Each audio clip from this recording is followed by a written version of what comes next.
Episode 53, this and that and what a fuck more. And in this one, I'm once again talking about the pestilence, which is dangerous, but we have to. And in the EU, there is serious problems in the EU. I'm not so sure if all the ordinary people really understand what is busy happening in the Eurozone. Things is not looking good, and unfortunately, as per usual, it is the citizens that are going to suffer and going to struggle, not the politicians. They are well looked after, they have cushy jobs, and they have got obscene salaries and perks, all things paid for by the citizens. Those citizens that are going to suffer. I am really amazed by the levels of abuse that the European citizens are enduring. I don't understand it. I can't see how it happened. We've got a situation here in South Africa that the white people has got a problem, and we are discriminated against like hell, and there are about 180 laws that control our freedom to participate in the economy, and political parties can sing songs about killing us, and the court say that is not hate speech. But if I use that, I hated to say it, but that K word, then it's jail time. But they can sing about killing me. But that is the world that we are living in. I have a funny feeling that a lot of these things are going to change in the next 6 to 8 months.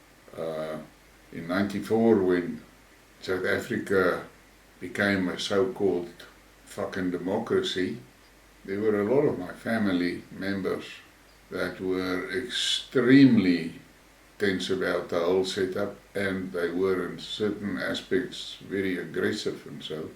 And those years I told them, look, doesn't matter which party wins the election. In the end, the final word will be spoken by the economy. And it is turning out that that is beginning to show. And I think it's the same for Europe. The final word will be spoken by the economy. Something that I'm thinking about a lot is at what stage are we going to see Europeans moving to Russia? I am curious. I wonder if it will happen. But let's start. Breaking news. The UK is no longer recommending the Pfizer-BioNTech CV19 mRNA vaccine for pregnant women. Also, they recommend women of childbearing age must rule out suspected pregnancy prior to vaccination. Breastfeeding women should also not be vaccinated. Now, of course I want to swear, but isn't this a little bit late? Were they not warned about this right in the beginning? And then there's this one. Again, why now?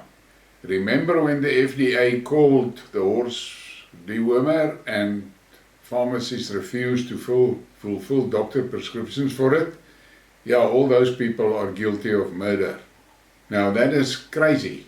If you read the original post, yesterday the National Institute of Health added horse medicine to the list of pestilence treatment. Looks like the conspiracy theorists were right and the experts wrong once again. And it is good and well to say something like that now, but the reality is a lot of people died, and it seems like it was not necessary for them to die. Now this guy just made the post. Horse medicine is now an approved pestilence treatment per the NIH. You cannot make this shit up. Yes, you can. And then we get this from Canada. NACI now suggests Canadians consider a pestilence booster every 90 days. For fuck's sakes, every 90 days. these guys are just relentless. But the people, there's so many people that just hold their arms. And then this is from the US. Why did our experts deny Americans horse medicine and suppress all the data and studies that showed it was effective against the pestilence for so many people? Horse medicine would not have saved everyone, but it would have saved many people if they could have had just the chance to try. And that is the key. But you see, they couldn't make money out of this. The big money was in the juice. And then she says this: what has happened to our country to have allowed such authoritarianism to rise? People need to be held accountable for what they did, and those who profited off it should face harsh consequences. There is no place for medical experimentation in America. Never again. Well, let's see. I have sort of accepted that these guys are going to get away with it. And then this one from Gonzalo Lera. The key bit of information. There has been a 28% increase in deaths at home in the UK. That means a sudden and unanticipated death. The next 5 to 7 years will be horrifying, and I agree with that. The things that, as I mentioned in previous Skidmarks, that worries me is these countries have got their high percentages. Those countries are going to be empty. And then we've got this. If there is one positive we can take away from this entire pestilence hoax, it's the way it has exposed all the evil people we didn't even know were there. Doctors, nurses, police, academics, friends, family, people who we thought we could trust. It's all in the open now. We see you. And that is really true. And I must say, the things that are coming out, what I cannot understand is that there are doctors. They're supposed to be informed, to look after us and look out for our health. But it seems to me they don't read the reports that comes out. But let's see where this goes. I've heard stories about many court cases that are starting now. Let's see where it ends. And then we go to the Eurozone. Eurozone in freefall. Inflation smashes a record high as currency grapples enormous burden. And look at that image and look at that woman there.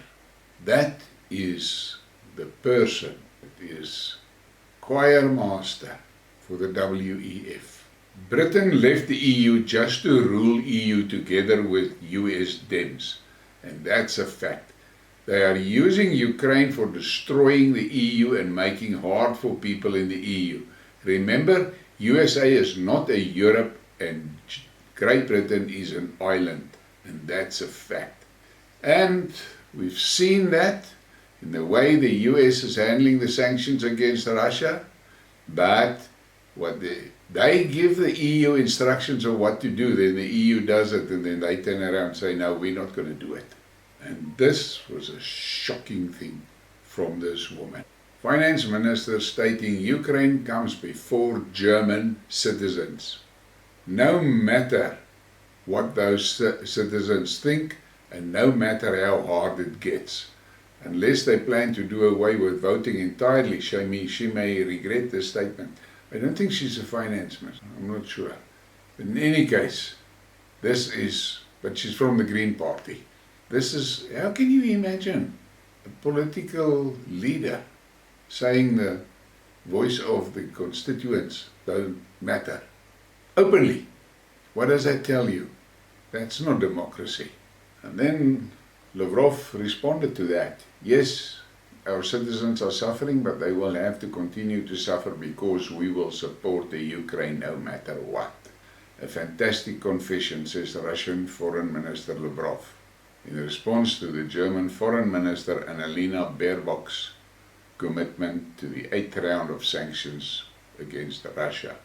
In all that Europe's leaders willing to let their citizens suffer soaring inflation and energy prices, all in a failed attempt to bring Russian economy to its knees. It is crazy. And in this picture, image, take a look at it, Look at the 1938 one, and then you look at the 2020.